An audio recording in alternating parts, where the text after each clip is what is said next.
व तुकोबांच्या पालखी मार्गावर आकर्षक आणि भव्य रांगोळ्या रेखाटल्या जातात आणि पालख्यांचं स्वागत केलं जातं। गेल्या कित्येक वर्षांपासून पालखी मार्गावर रांगोळी रेखाटणाऱ्या कलाकारांसोबत खास संवाद साधलाय कीर्तनकार शिवलीला पाटील यांनी।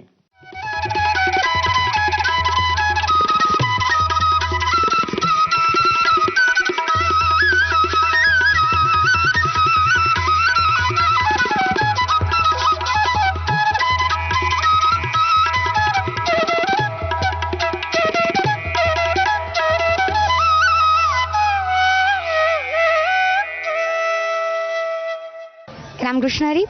माऊलींच्या आगमनासाठी अनेक आणि विविध प्रकारांनी तयारी केली जाते। त्यामध्ये अगदी आकर्षक आणि दृश्यनीय असणारी ही तयारी म्हणजे रांगोळीची। आपल्या मराठी संस्कृतीमध्ये कुठलाही सण समारंभ, कुठलाही सोहळा रांगोळीशिवाय अपूर्णच मानला जातो। अर्थात ती एक संस्कृती आहे, विज्ञान आहे आणि डोळ्यांना सुखावणारं, आत्म्याला सुखावणारं ठिकाण आहे। त्याच्यामुळे माऊलींनाही रांगोळीशिवाय अपूर्णत्वच वाटावं म्हणून या रांगोळीचा अट्टहास करणारी ही सगळी कला संस्कृती मंडळाची जे काही मुलं मुली आहेत, अगदी तरुणांपासून संसारिक असणारे सुद्धा सगळे या रांगोळीमध्ये तेवढ्याच उत्स्फूर्ततेने भाग घेत अगदी सामर्थ्याने ही जोपासना केली जाते संस्कृतीची। आता काही वेळामध्येच इथे संगमवाडीमध्ये पालखी विसाव्याला थांबणार आहे आणि त्या पालखीसाठीच कला संस्कृतीच्या माध्यमातून ही सगळी तयारी केली जात आहे। आपण त्यांच्या सरांना विचारूया की नेमकं कुठून ही संकल्पना आली आणि हा योग तरी कसा आला। नमस्कार, रामकृष्ण हरी। मी कला संस्कृती ग्रुप अकॅडमीचा एक कार्यकर्ता आहे आणि आमचे या सर्व कलाकार आहोत। कोणी महिला आहेत, कोणी स्टुडंट्स आहेत, कोणी हाऊसवाईफ आहेत, कोणी जॉब करतात, म्हणजे प्रत्येक प्रोफेशनमध्ये सर्वजण आहोत। आणि नित्य नियमाने आम्ही दरवर्षी ठरवलेलं की वर्षातून आपले ह्या एक दिवस आहे तो पालखी सेवा, जी आपली रांगोळी आहे, त्या रांगोळीच्या माध्यमातून आपल्याला सेवा करायची।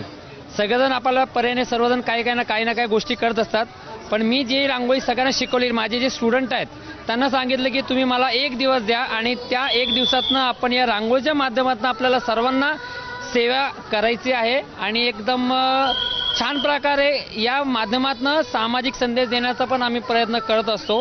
काही ठिकाणी विसावा असेल तिथं छान अशी ट्रेडिशनल आम्ही रांगोळी काढतो आणि आता आम्ही पुढे FC रोडमध्ये अशा भरपूर अशा गोष्टीतनं सामाजिक संदेश देण्याचा प्रयत्न करत आहोत आणि सर्वांना खूप आनंद वाटतो आणि सर्वजण एकत्रित येऊन आम्हाला सगळ्यांना सहकार्य करत असतात। आणि सून अशा बघा तुम्ही, या भरपूर अशा मुली आहेत, त्या उत्साहाने सगळेजण येतात आणि त्या रांगोळीच्या प्रकारे त्यांनी मदत करतात।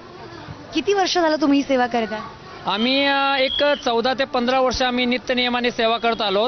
आधी आमचं प्रमाण थोडंसं 4-5 जण आम्ही कलाकार जाऊन करायचो, पण वाढत तर बघा ही संख्या सगळ्यांनी वाढत, एवढा उत्साह सगळ्यांनी दिला, आम्हाला हिंमत दिली सर्वांनी की सर तुम्ही चला, आम्ही तुमच्या पाठीशी आहे।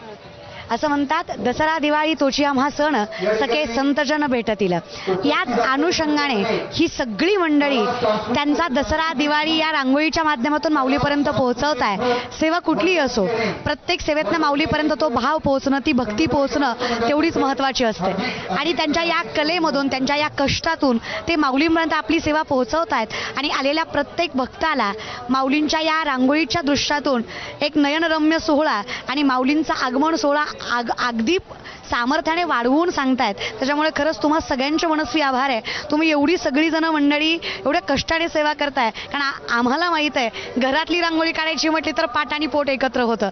एवढी अखंडितपणे तुम्ही रांगोळीची सेवा करताय आणि एवढ्या आत्मीयतेनं करताय, साष्टांग दंडवत आहे तुम्हाला आणि अशीच तुम्ही सेवा करत राहावं आणि पांडुरंग परमात्म्याने करून घ्यावी ही विनंती।